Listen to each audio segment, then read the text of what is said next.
Breaking news డీటెయిల్స్లోకి వస్తే గనక నెల్లూరు జిల్లా మర్రిపాడులో విషాదం చోటు చేసుకుంది. పోలీస్ వాహన తనిఖీల్లో భాగంగా ఓ లారీని ఆపేందుకు ప్రయత్నించిన హోంగార్డ్ దుర్మరణం చెందాడు.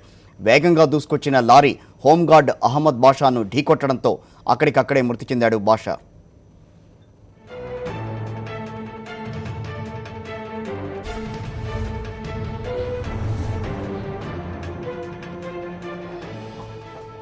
అసలు ఈ ఘటన ఏ రకంగా చోటు చేసుకుంది, పూర్తి వివరాలు మా కరెస్పాండెంట్ అమర్ అడిగి తెస్తున్నాం. అమర్, మొత్తం మీద హోంగార్డ్ మృతికి సంబంధించి పోలీసులు ఏమని అంటున్నారు, అసలు అక్కడ ఘటన ఏ రకంగా జరిగిందని అనుకోవాలి?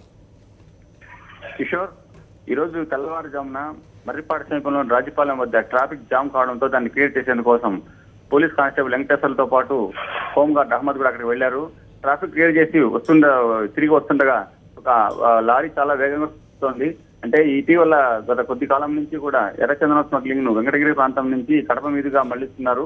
ఈ సమాచారం తెలియడంతో పోలీసులు కూడా ఆ ప్రాంతం అంతా అప్రమత్తం చేశారు అందరినీ కూడా.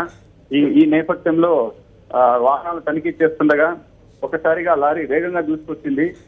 కానిస్టేబుల్ తో పాటు హోంగార్డ్ దాన్ని ఆపేందుకు కోసం చేసిన ప్రయత్నాలు ఫలించలేదు. హోంగార్డ్ మీద దూసుకెళ్లడంతో ఆయన అక్కడికక్కడే మృతి చెందాడు. కానీ లారీ రాకుండా వెళ్ళిపోవడంతో దాన్ని కనుక్కునే కోసం పోలీసులు ప్రయత్నాలు చేస్తున్నారు. తెల్లవారుజామున పోవడంతో ఎటువైపు వెళ్ళిందని దానికోసం ఆరాధిస్తున్నారు. చుట్టుపక్కల కూడా అంతకుముందే ట్రాఫిక్ క్లియర్ కావడంతో అన్ని వాహనాలు కూడా వెళ్లిపోయాయి. ఆ వాహనాలతో కలిసి వెళ్ళిపోయని చెప్పి పోలీసులు భావిస్తున్నారు. తీవ్రంగా గాయపడిన వెంకటేశ్వర్లను చికిత్స కోసం ఆత్మకూరు ప్రభుత్వ ఆసుపత్రి తరలించారు. పోలీసులు ఈ సంఘటనా స్థలానికి చేరుకుని పరిస్థితిని సమీక్షిస్తున్నారు.